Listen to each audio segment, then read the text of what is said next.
Hello, you fantasy fans. We had the pleasure of reading the book, The Legend of I loved it so much that I read both books back to back in 24 hours. These guys finished book one week. Moving on. So we also have a wonderful special guest with us today, the author of the said book, Arron Hall. And but first, we'll be talking about and we'll be going through our review of the book. And with that, Austin, what'd you think of the book? So I just got done reading Jade City right before this, and that was a very serious family crime drama. And so I was expecting some tonal whiplash here going into The Legend of because it's not a crime drama with Jade. There is some family drama, though. No F-bombs, no sex scenes. This is a clean book. Well, there is one. In The Legend of Yeah. Off screen, but it's there. Oh. Maybe I missed that with Francis. Yeah. Yeah. But I was expecting some whiplash, and what I got was a refreshment. I think this book was really refreshing. Okay. I think it's a good book in between if you're reading a pretty heavy or dark series. I think this book kind of bridges that gap. It gives you some time to breathe, and they're all likable characters. You know what it was like for me? You know in Ratatouille when the old food critic is eating the ratatouille and he gets just sent back to when he was a kid? Yeah. That was me with this book, and I'm being sent back to when I was 10 years old watching Avatar: The Last Airbender on TV in the morning. It was exactly like that. The story is centered around characters, and the story comes second to the actual book. And I love that because I actually really care about the characters by the end. I care about DJ and all of the other characters that are around him. Father, what's his name? Steve? Father Steve. It's Friar. Friar Steve. Yeah, Friar Steve. Steve. You have Francis. They're all great characters. And even the side characters by the end, you grow to love them. Just like Avatar: The Last Airbender. So I'm curious to see just The how... waffle guy's kind of like the cabbage guy. Yeah, I love the Wizard Waffle. Yeah. Sean, what did you think? I watched the show Community, and they do Dungeons and Dragons episodes. When I was reading this book, it literally brought me back to the first time I watched the Dungeons and Dragons episode of Community, and it just made me fall in love with it. Not only that, but one of my favorite movies is The Holy Grail. There's moments in this that remind me of The Holy Grail. I love those funny those funny fantasy moments throughout shows and movies. And when I was reading this, it just felt like a Holy Grail in a book.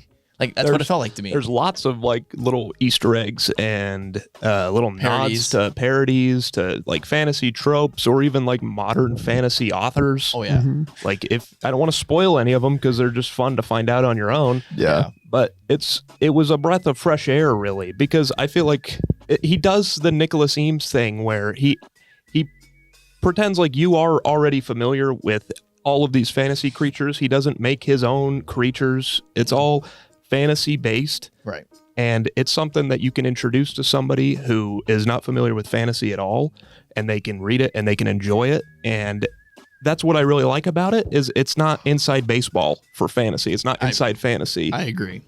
And I think that's important when it comes to these fantasy books. And kind of similar to Kings of the Wild, I think this book has a Dungeons and Dragons, a quest journey where it's okay, we're point to point to point to point till you reach the end game, and there's a fun little twist at the end that I really enjoyed.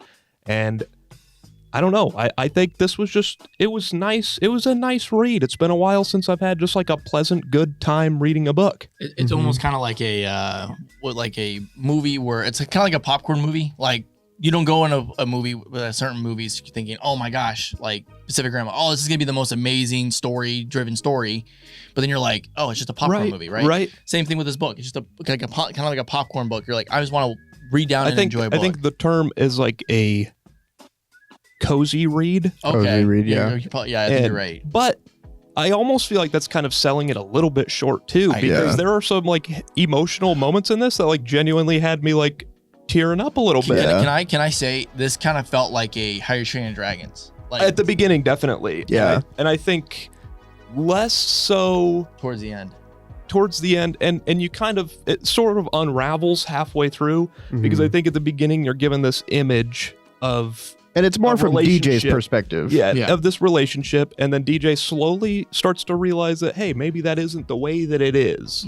And it's different from How to Train Your Dragon in that way, where Stoic is like, he's very serious, stoic Right. the whole time, and it takes an event to change Stoic.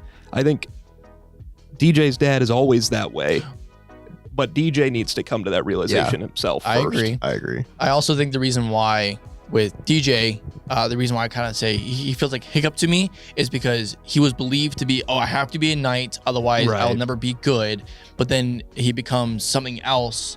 He turns into something else because he's had this mentality of, everyone believes one way. I actually want to believe another way. And then he starts turning into a different person as an individual throughout the book. Right. And he starts becoming his own person. And because of that, his dad starts, okay, I understand what you've been trying to say and everything like that in the process. Another thing that I really like about the dad is that DJ thinks that once he reveals, like, hey, I'm actually kind of a nerd, that the dad's going to like turn on him. And the dad doesn't. He's like, oh, cool. Going a different route from what I went, but I'm happy for you. What did you guys think of the world? I thought it was interesting. Like to me, it felt like a Skyrim type of like situation where like your objective is to get a point A and a point B, but guess what? There's a bunch of side quests in between, and I have to kind of do an A1, A2, A3, A4. Like you have to kind of go down this little path, and that's what. I like that it felt like a blank canvas. It felt a lot like Nicholas Eames. Again, there's a lot of parallels to Nicholas Eames with this book. This is like a lot lighter than Nicholas Eames, but it feels like the approach that they took with both of them was pretty similar. Aaron Hall kind of wanted to make a story that wasn't centered around big battles and intense fight scenes. Like he kind of he made a conscious decision, hey, I'm going to make this more of a pacifist book. And I thought that was a lot of fun. And I don't think I've seen that in a fantasy novel before. Well, I also think that the cool thing about this particular book is it's very like young adults, but at the same time, like anybody can read it and be like, oh, this was a fun book. There's certain young adult books when you read them and you're like, that seems that's a little kiddish. But as an adult reading this book, I'm like, this is freaking amazing. Like, it's nice, it's calm, but like I can see a young adult. It gets violent. Oh my gosh, it gets dark quick. Like there's moments you're like, oh, peaceful. Boom. You're like, flesh is melting off of skin right now. You're like, okay. Yeah. Don't know where that came from. Yeah. I'm not mad, but wow. But that's the thing too, is like, I think I've said this before on this channel, kids need to be traumatized a little bit. I agree. Young adults need to be traumatized. And if they're reading something a little bit dark, I think that's good. I mean, I grew up with the Land Before Time, and that still makes me freaking cry. Like we need moments like that. We need stuff like that. So I completely agree. What did you guys think of all of the side characters? Who's your favorite? Besides the wizard, I'm thinking like all of the characters. Who's your favorite character?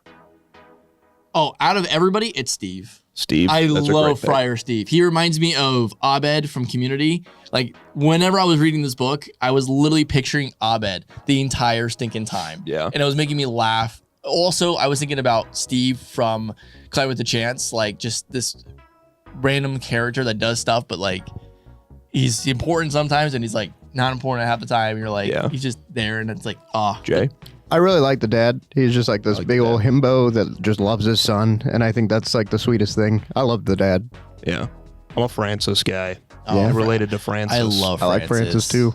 And I'm interested to see where Francis goes in the sequel. You've read it. We have not read it. Yeah. Does Francis get a little bit more love? Yes and no. Okay. All right. We're going to leave it there then. Yeah, that's the best I can explain it without spoiling anything. But I think I will say, and I'm not going to go into too much of number 2, but at least to my opinion, number 2 felt a bit more structured and drama filled. It was like about to start building up to something better. For me, kind of felt like Ranger's Apprentice. The first book is like something solid, but then it turns into like the second book turns in more into a structured filled kind of book, and it starts leading into a series. That's kind of how I felt the second book of The Legend of came from. It starts building. It's like, okay, now we're gonna start building a world that everyone can start. We can start pumping out sequels to this part. And so I will say there is a tone shift between the two books. The first one felt very fun, like, oh, I'm just gonna write a book for fun. The second one was, okay, everyone liked my first book, I need to start producing more, and that's where the second book starts coming from, at least in my opinion. Yeah. So fair enough. Overall, we want to give our final rating on the book. Jay, you want to go first? I'll give it a strong 7. Yeah, I'm giving it a strong 9. I don't have a lot of books. You loved it. I love this. This is going to be on my shelf. I'm going to go buy one of these. I'm hoping I get a signed copy soon. But I want to get one of these on my shelf, and I'm going to have this for a hot minute. Nice. So.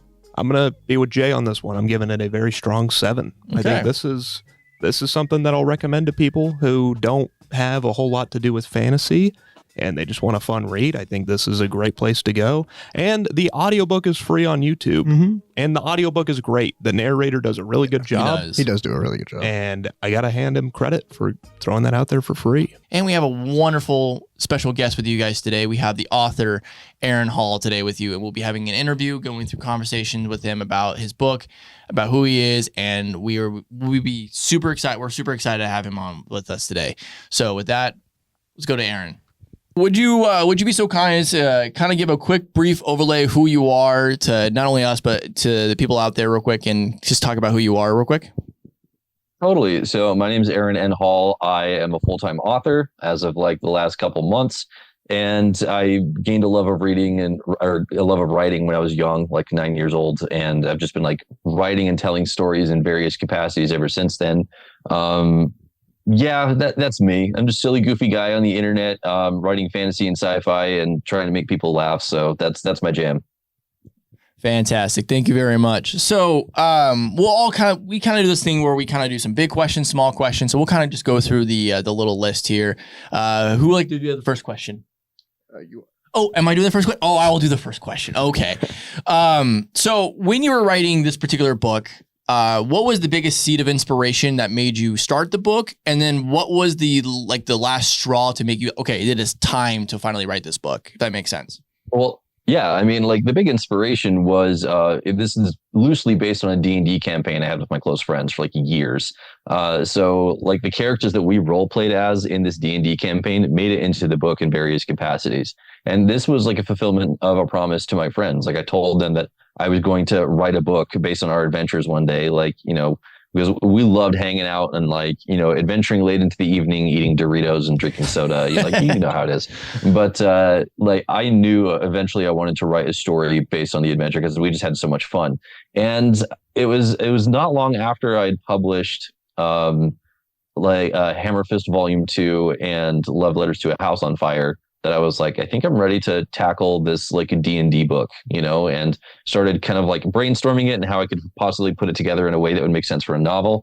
And The Legend of was born. So yeah, that's how it came to be. Fantastic. Thank you. Right on. One thing I loved when reading The Legend of is the feeling I got when I was going through it. It brought me back to those early Saturday morning cartoons where each kind of adventure was its own episode that fed into the overall story. So I got to ask, what, aside from your D&D adventures, what was your biggest inspiration going into writing this book?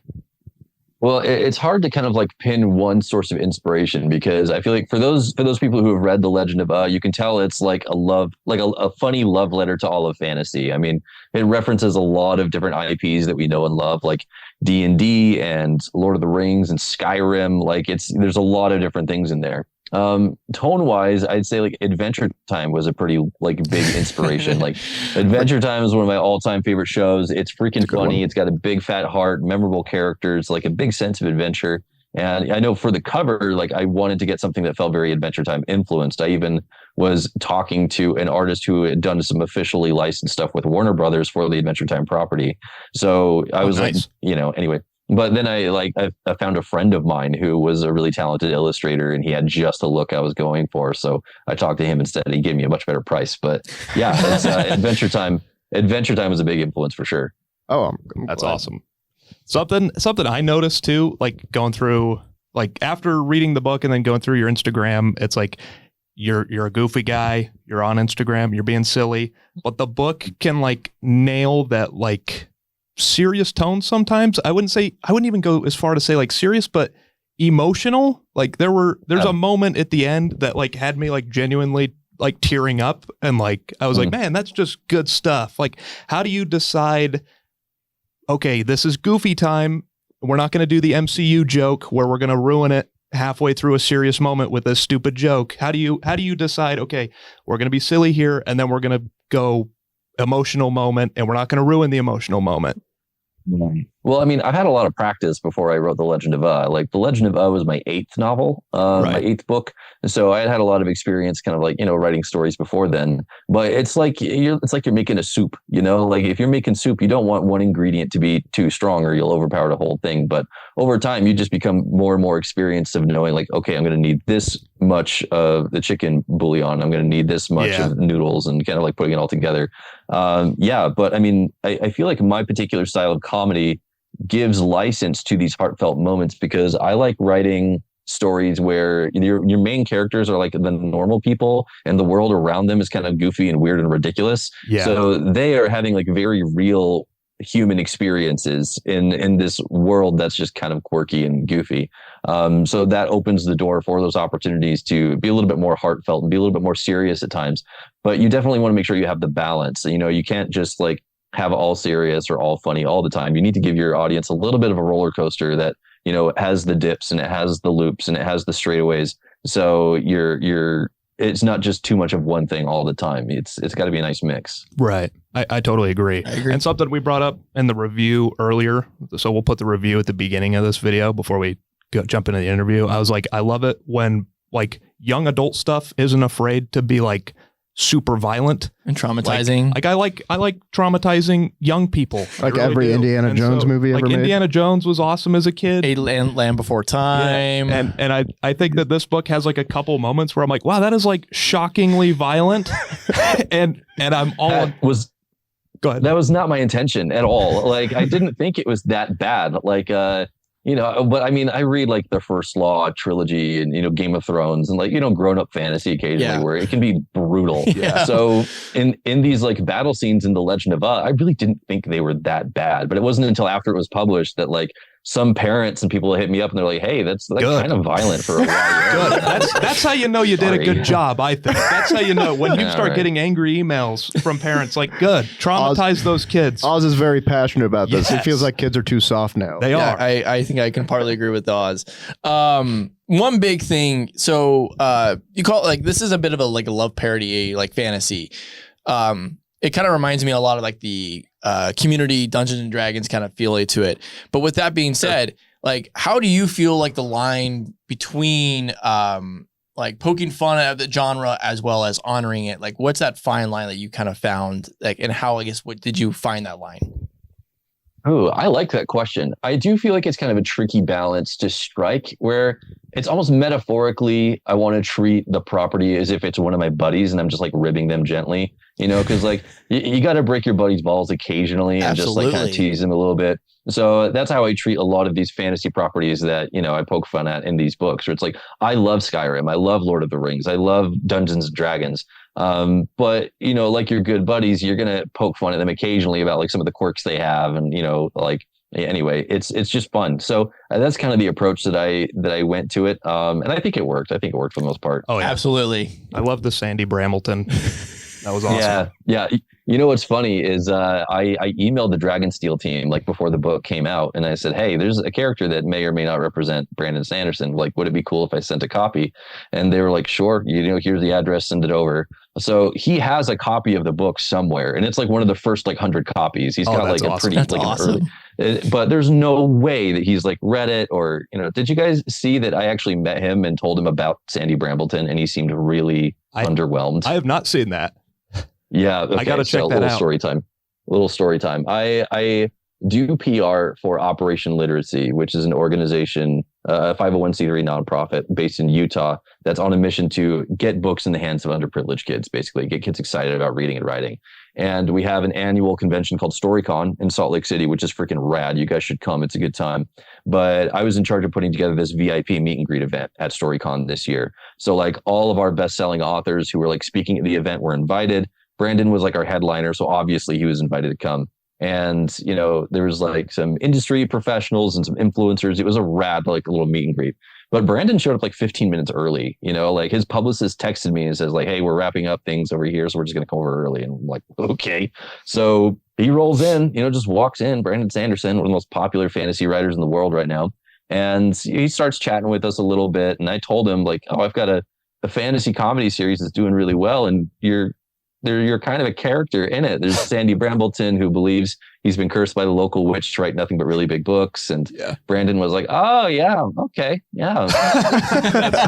Oh, man. And that's dude, awesome. I was so embarrassed. I was like, oh, my gosh, I just freaking embarrassed myself in front of Brandon Sanderson. But I'm connected to people he works with as well. Like I know his sister, and I know, you know, one of the other people from the Dragonsteel team. And both of them were like, he's just like that. He probably thought it was funny. Yeah. Very expensive. So I take comfort in that, but oh gosh, I felt so stupid at the time. Oh yeah. That is a great story though. That is awesome. Thank you. Yeah, it's fun. So as far as most fantasy novels go, I've noticed in most of the books that I've read, they love to go for those big flashy battle scenes where there's like a lot of violence and it's over the top. Sure. Kind of like Helm's Deep-esque scenes, right? And it felt like you kind of made a conscious decision going into the book to avoid that sort of trope. What made you want to avoid violence whenever it was possible in the book? Well, I mean, for the sake of these characters, it just didn't make sense to have some really big epic battle scene. You know, I've written scenes like Helm's Deep before. Like if you read the Wevleyan Chronicles, there's this massive, you know, like military battle scene at the end of book 2, which actually rips. It's freaking sick. But in the Legend of it's DJ is just going on this quest to prove that he's worthy of a knight. Like he doesn't want trouble. Like he just wants to go to the amulet, like the Temple of the Amulet, see the amulet, and head back to Baragon. Mission accomplished. Guys, I'm actually like knight worthy. Cool. Look at me. So it just made sense that like they would avoid conflict whenever possible, but conflict kind of finds them occasionally. And with it just being like the 4 of them, there wouldn't be any necessity for like some big battle scene. Now, you know, there's still the 3rd Legend of and the final Legend of to come. So is there a possibility for some of that? Maybe. I mean, I've been thinking some ideas. It might happen, it might not, but whatever happens will be for the best. Awesome. Right on. Fair enough. I think me and Jay have only read book 1. We're starting book 2. He's read book 2. I did in 24 hours. Fun. That was fun. So it was a lot of fun. It's a fun book. Yeah. Thanks, man. I'm glad you liked it. I did. I'm curious, like looking at the reactions of book 1, had you already started book 2 yet? Or did you kind of wait to see what the feedback was on book 1 and then adjust some things in book 2? Or was it like you knew exactly what you were going to do in book 2? I waited because originally like the plan was just to make a standalone of the Legend of just make it one book. And it feels like that, yeah. But I knew that I had a lot of fun writing the book. I had a great time writing it. I would have loved to revisit the world, but I was waiting to see what the reception would be because, you know, like for me, I don't want to waste my time on a project that like people aren't really like interested in, you know, like there are passion projects, but especially like now that I'm actually like a full-time author and making my living this way, it's like I have to pay attention to what my audience wants, you know, otherwise my mortgage doesn't get paid. But yeah, I kind of like sat back and watched what happened as The Legend of came out, and the reception was tremendous. Like people just loved it. You know, it's finding a negative review was really rare for a while. Like once I really started taking off in the last like, you know, like 4 to 6 months, you do get some of the people who you just found it online and maybe it's not quite their thing. So you get like the 2-3 star reviews, but those are still like pretty rare. Yeah. But yeah, like I wanted to keep it as a standalone, but once people started asking if there was going to be more, like, hey, do you have plans for a series or a sequel? I was like, you know what, I could do that. I'd love to. Like, you know what, let's do it. So I kind of figured, I think a 4-book series would be great. I don't like these big long series, you know, that some fantasy writers have where they want to do like 10 or 15 books. I'm like, right. Oh, I got other things to do. You know, I'm not going to like write this series for the rest of my life. Oh, maybe I will. I don't know. But Yeah. for the plan right now is that there's going to be 4 books for sure, with a potential 5th book that will be a Sir Dashing prequel, maybe. Oh, that'd be Oh, awesome. that'd be cool. So that's Yeah. kind of like, yeah, it'd be fun. Get some of the dragon slaying But lore. that's the plan for now. Like yeah, maybe some of that. I mean, I figured like with the Sir Dashing prequel, we would definitely want to follow him around the time that he's DJ's age, where he's like coming into his fame and, you know, trying to figure out what to do like as a new famous knight who can do no wrong, but also he's like doesn't have the best relationship with his family, and watch him kind of like navigate that. I think that could be fun. We'll see. I would love to see that. I would absolutely love that. So one big thing is obviously like comedy is like subjective in the world. And there's obviously at least like 1 or 2 chuckles in this book. So I had to make an assumption that you probably cut out a few jokes and stuff like that. So like what was the, like, for when you were cutting out jokes, what were some of the things that you like had to make decisions on? Like, I guess, okay, I'm trying to find the best way to put this. What was the hardest thing about cutting out those jokes, and like, why did you do cut out some jokes, and if that makes sense? No, I'm picking up what you're putting down. Like there weren't like a lot of jokes that got cut, but there definitely was. In the first book, there was like an entire scene that got cut. That, you know, it's for the best. Honestly. I was explaining this at a book event yesterday, and like I'm going to tell you what it is, and like I hope for people listening out there don't think less of me. But you know, throughout the Legend of I wanted to treat this book as an opportunity to like parody fantasy in general, not just like certain properties. And that includes like a lot of tropes and stereotypes that we see in fantasy literature. And one thing that we see, especially in a lot of like older school fantasy stuff that was published in like, you know, like the 60s through 90s and even 2000s, is that women are sexualized like pretty commonly. You know, they just exist to be like the love interest, or like, you know, just be this object of desire. So I wrote this scene where the gang stumbles upon this like village in the middle of the forest that's inhabited by like tall, sexy, elvish warrior women. Okay. And they believe that DJ is this answer to a prophecy of like nurturing a new generation of warriors. So they're like, you have to mate with all of us or we won't let you leave. Oh boy. You know, because because like every 15-year-old just wants to get laid, but like DJ only has eyes for Riley. And you know, they basically won't let him leave until anyway. But I planned this like really funny escape scene, and like Pebble and Brooks were involved, and I gave it to the beta readers, and a couple of guys were like, "Dude, this is a YA book," and you're basically like, you know, it's not a good look, and you're like, you know what? I thought about it, and I'm like, you know what? You're right. Like, that's basically like a village full of elvish women like taking advantage of a 15-year-old boy is not. What's really funny that reminds me of like whenever we watched the Holy Grail growing up, there was always, when I was watching the Holy Grail, like Monty Python's, there was always that scene where what's his face? Anthrax, yeah. Yep. And my parents will always cut out that's like, nope, cut that scene out. Like every single time. And so when you just mentioned that, I'm like, that reminds me of that exact Holy Grail moment. I'm like, that is like absolutely hilarious to me. Well, it's very similar. Sorry, what were you going to say? And that's one of my biggest gripes with Robert Jordan. I know a lot of people love The Wheel of Time, but the way that he writes women in those books is like they're always thinking about the men, and that just always bothered me. I'm like, women don't do that. Totally. Why are we doing this? Yeah, totally. And it stopped me from like finishing the series, which I maybe I'll go back and reread it, but no, I'm glad that you don't do that.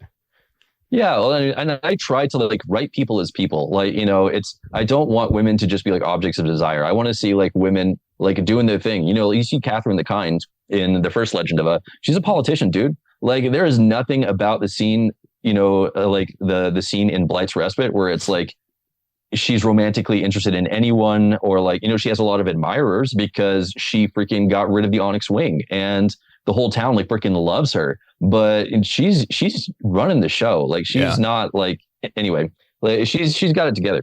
But yeah, with the scene with the elvish women in the woods, like it was the right move to cut it. And honestly, that opened the gate for the House of Philip. You know, I was kind of like, okay, what do I do with this spot in the middle of the forest? What other trope can I possibly make fun of? Well, what about violent religious cults? How can I make that funny? Which is probably one of the best parts of the book. I'm so glad you have that in there. Yeah, the House of Philip turned out to be a way better scene. And you know what? The House of Philip is going to play a serious role throughout the rest of the series. And you'll see. Anyway, I was waiting for the House of Philip because I went on Goodreads beforehand, and I swear there was a review that was like, this book was great, but the House of Philip scene was too dark and graphic for me. And so I was like, okay, we're going to get there. And when I get there, it's going to be awesome. So I'm waiting for it. And then it was awesome. And it was awesome. Like a lot of book one is like light and fun and like borderline fluffy, but I feel like the House of Philip was the scene where there really was like stakes and, oh my gosh, how are they going to get out of this? Yeah. Like that kind of moment. So I really like how it came together. And anyway, it's dope. Yeah, I agree. So I'm not going to ask about why the audiobooks are on YouTube because you've been asked about that before, but I will ask about that. The narrator that you have is phenomenal. He's great. How is it as an indie author? How do you find a narrator that will do that good of a job? Because it's engaging the whole time. And that's one of the best audiobooks I think I've ever listened to. I agree. Awesome. Well, thank you. Yeah. I mean, it's networking, honestly. I mean, Adriel Brandt is my narrator. He's based out of Canada. He's awesome. He's really affordable, for indie authors like me who aren't made of money. And I saw that my friend Caden Love, like he got an audiobook narrated by this Adriel guy. So I went on Adriel's Instagram. He had like a voice acting reel, like, pinned to the top of his post. And I watched it, and the dude's just a chameleon with his voices. He's able to do all these different accents and like different vocal inflections. And I'm like, man, this guy's really good. Like, I'm just going to DM him and see like what his prices are. And we chatted, and he was within my budget. And I figured, dude, I think this is my guy for the Legend of I'm gonna hire him. I'm gonna take the plunge and hire him. And oh boy, what the move that was, because like with my book sales, most of my sales are audiobooks. Thanks to Adriel. Like I bought both of them, and I listened to both of them, and I'm like, this is amazing. Yeah, Adriel absolutely crushed it. So he's terrific. I can't recommend him enough. Yeah, it's awesome. Like Jeff Hayes, and he's like right up there with Jeff Hayes. If you've read Dungeon Crawler Carl, like great audiobook. And I've seen reviews that say that are like, oh yeah, this is as good as Dungeon Crawler Carl. Like the audiobook was so good. So huge compliment to Adriel. I hope he's watching this. Yeah. Are there things, so you write the book, audiobook is narrated, you start book 2. Are you thinking about how he's going to say these things? Like, and do you adjust anything that you're writing? No. It's funny because like, when I was writing book 1, I hadn't even like hired Adriel yet. I hadn't even like heard of him. Yeah. It's funny when I found myself like writing book 2, I found myself like hearing the characters' voices in his voice, like freaking like Francis's Scottish accent and Sir Dash, really like floaty kind of like regal voice. Yeah, it's funny. I think I DM'd Adriel and told him that. I'm like, dude, like when I write these characters, I hear your voices now, and I think that's awesome. It's fun. That is cool. Well, a lot of the story's most emotionally impactful moments come through DJ's relationships with the people around him, and those moments feel very natural to his character. So to what extent did your own experiences, observations, or emotions help you understand DJ's struggles and make him feel like a fully realized character?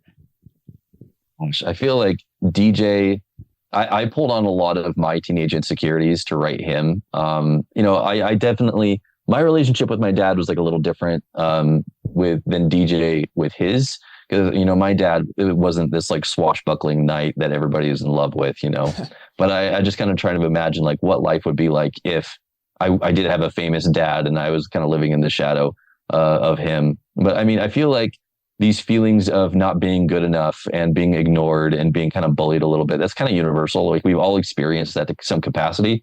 So I wanted to pull on my experiences and kind of just apply that to DJ. And I think it worked pretty well.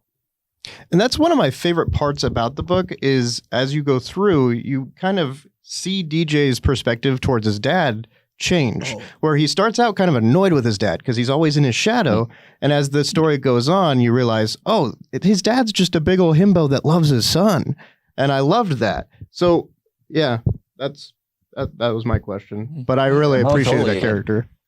Yeah. And I feel like that's something we experience. I mean, like, I don't know about you guys, but like, growing up and moving away, like going on my mission or going to college, like, and spending that time away from your family, you kind of start to realize like, they really helped me like build a foundation for this and that. And like, even though they aren't perfect, like they do love me. And there's like a lot of great to be found there. And, it's that separation that leads to the realization. And I wanted that to happen for DJ as well, where like halfway across the territory, he realized, Dad's always been in my corner. like no matter what. And that's awesome. So yeah, it's a sweet moment. It is. Yeah. All right. We've got like 5 quick fire questions we want to throw at you, and then we'll let you go. So we'll start off with the first one. Which side character would you be the most tempted to give excessive backstory to? And why is it the wizard waffle guy? You know, you guys will learn more about him when the time is right. Oh, good. I was worried about that. Maybe he does have excessive backstory. Maybe it's not that much, but maybe he's more important than you even think he is. Who knows? I can't wait. I really hope, and this is just me, I really hope that the Wizard Waffle guy has like the most like boring, nonchalant story. I'm just here. He actually just sells waffles. Like, that's his I whole will thing. literally be like just crying not laughing special if at I all. hear that. But who was the most fun making? Like, who was the most fun character making in this? Ooh, that's tough. Yeah, because I mean, like, I'm biased because I mean, I role played as Friar Steve in our original D&D campaign. Yeah, like that was my character. But my friend Zach was Sir Percival Bettins, and my friend Brando was Pebble. Like he was Dwayne the Pebble Johnson in our D&D campaign. Nice. We just called him Pebble for the book because like I don't need Dwayne coming at me with a lawsuit. I don't need that to happen. Yeah. Who was the most fun to write?